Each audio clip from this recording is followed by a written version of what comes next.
to the unique hormonal, psychological and emotional experiences that is later on has said, but certainly we also take a look at some of the concerns that are still in relation to the outage that we actually got to witness sometimes, of course, this week, and are basically looking forward to see what more will happen sometime next week.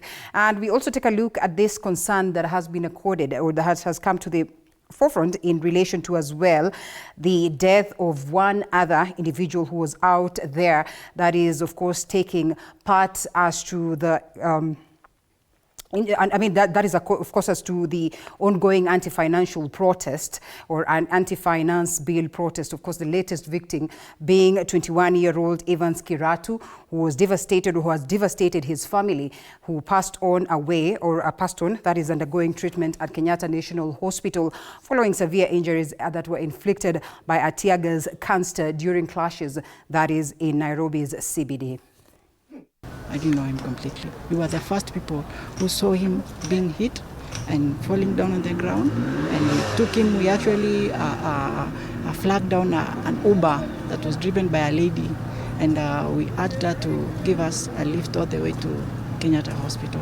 He was among the first responders who attempted to save a young man from the wrath of yet another brutal police officer during the ongoing 2024 anti-finance bill protest. We took him to Kenyatta National Hospital, where we met a huge line actually of around 7 patients who are waiting to be attended to. And in his statement, he has confirmed that so far there have been 2 reported deaths as a result of the ongoing demonstrations. We tried all our best to urge the doctors to come in aid.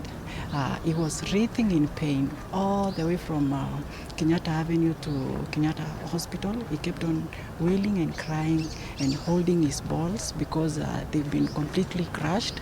And it is actually a very sad thing. The last thing he was able actually to say, he kept on saying that, please call my mom, call my mom. The second victim to meet his death while fighting for what he believed to be his right is 21-year-old Evans Kiratu. His parents say their son was hit with a tear gas canister, which fractured his groin. Efforts to save him were unsuccessful, and their son Evans died while receiving treatment at the Kenyatta National Hospital. Sasa niko hapa, nimevi mwili, nimeona ni yeye. Ile nimegeomba ni haki ya mtoto wangu, sababu yeye alikuwa anajifanyia kazi na alikufa akiwa tu kazini.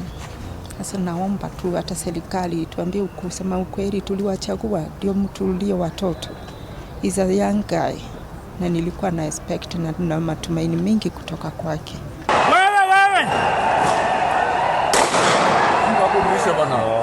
Yesterday, another family mourned the loss of their loved one who was killed by a trigger-happy police officer. Rex Kanyike Masai was shot in the thigh by an angry plainclothes police officer while battling protesters in Nairobi's CBD, leading to IPOA investigating the killing. Despite the death and injuries that have resulted from lethal police engagement with the protests are expected to continue next week. Human rights defenders have pledged to remain vigilant, monitoring an excessive force used by the police. They have vowed to hold the police accountable in the event of further killings or injuries to peaceful protesters. Franklin Wala, TV 47. We apologize.